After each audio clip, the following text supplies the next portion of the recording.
ma aqaan xaaladaydu sida ay noqon doonto ma maanta ayaa xabsi geli doonaa ma berri ayaan geli doonaa ma noloshaydo dhan ayaan ku qaadan doonaa xabsi hadalladiisa waxaa ka mid ahaa maali igu ciileen qurbaan inay igu ciilaan rabaan noloshay igu dhibeen Soomaali ma rabo ay ما خلنا حبس كل دور دور عبري يقول بس لكن ست نفتي بتبادي كرو وين بتبادي وسو بتبادي العسكري قعدت يقول بس وسو يا باشا هذا Das ist eklig von RTW.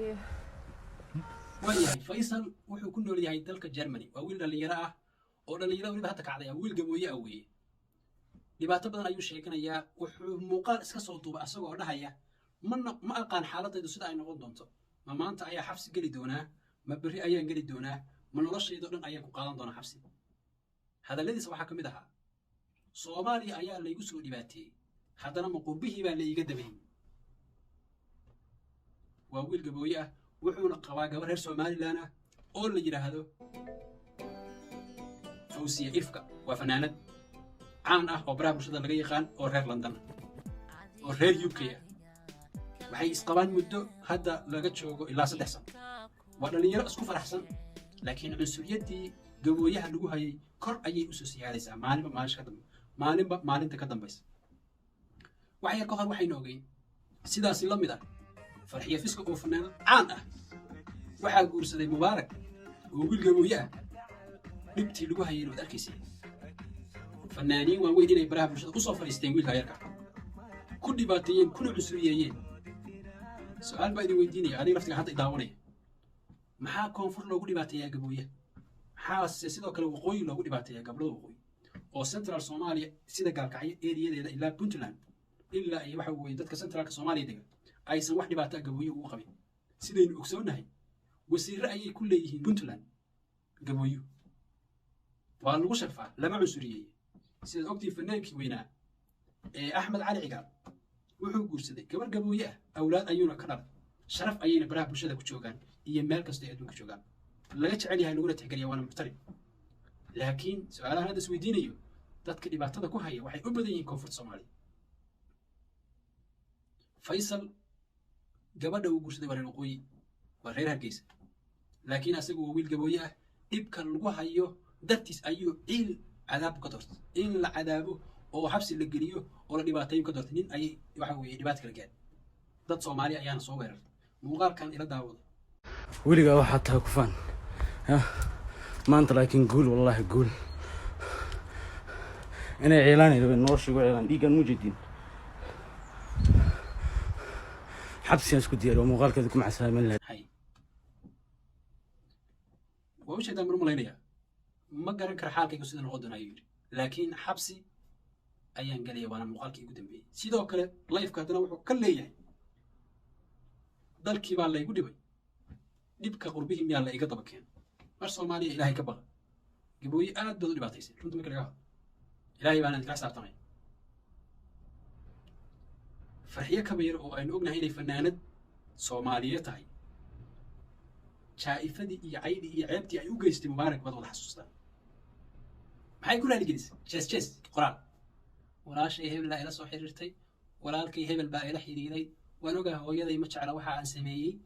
marka waan raali gelinayaa laakiin wiilka yar inna allaha la yuhibbu almustakbirin ilaahay kuwa iskibriya ma jecla wax aadaantid gabooye ma jiro waa tukadaa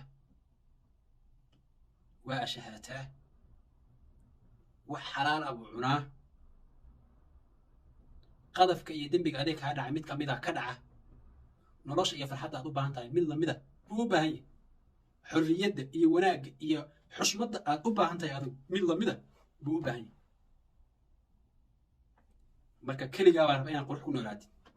walaalkaa kula af kula diinana oo kula mataqaanaa darajo ana inaad liidaa rabtaa sidee nabad iyo barwaaqo iyo baraare ku helaysaa daba Soomaaliya su'aal baa idin weydiinaya gabdhihiina jareerta iyo waxa weeye Suudaaniska wada uga shaqeeyay Nigerianku waa guursadeen laakiin wiil walaalkaaya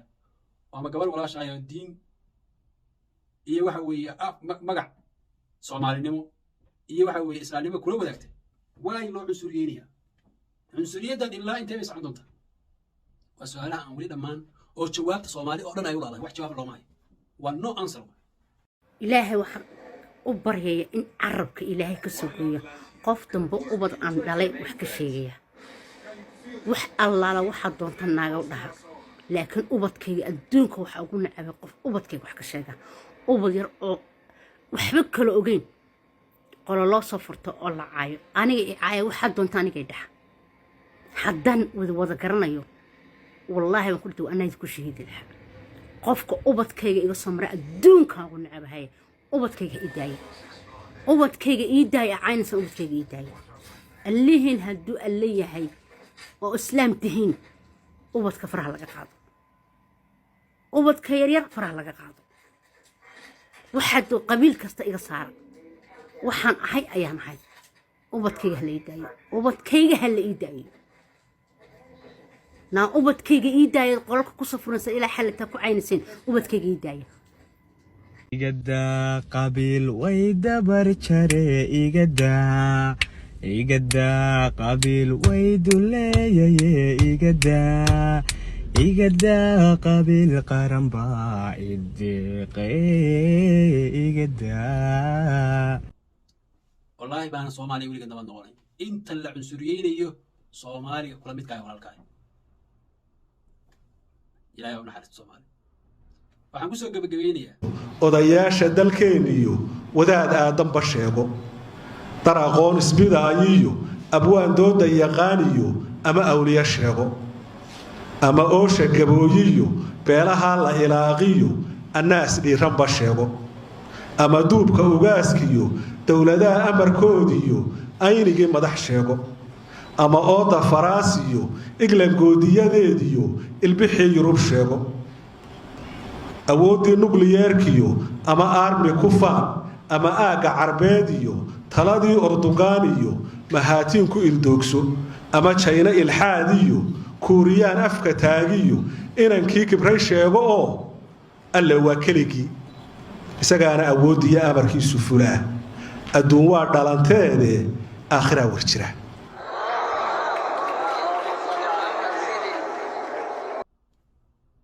xaaladdu marba meel ayay joogtaa laakiin wiilkan gabadhiisiina way soo hadashay asagiina xabsi ayuu waxa weeye mataqaanaa ka ed sheeganayaa waa wiilkaas dhalinyarada ah shabaabka hadda soo baxay ee raba inuu nolol wadaago wiil la mid ah oo inaaday walaalkiisa qurbaha uga daba yimid oo ku dhibaateeyey ilaahay dhib waxa weeye intaan le qof la dhibaateeyo wax wanaagsan ma ilaahay laga boqo soomaaliyey weliba dadka reer koonfureedkan la hadlaya ilaahay laga boqo aad baan idin salaamaya guulaysta markuu aarsan karaayo alle ruuxa xasuusta ajarkii lama koobin eebbihiina uumiyo aakhirayna sugaysee arrinteeda ogaada dardaarankaygu waxa weeye maalintiinnu way imanaysaaye dee sidayada ha xadgudbina markay maalintiinnu timaado waa khasab oo dee ilaahay baa inooga warramay wa tilka alayaam nudaawilhaa bayna naas ilaahay baa yidhi waa maalmo isdaba socda dunidu marka maalintiinu khasab bay ku imanaysaa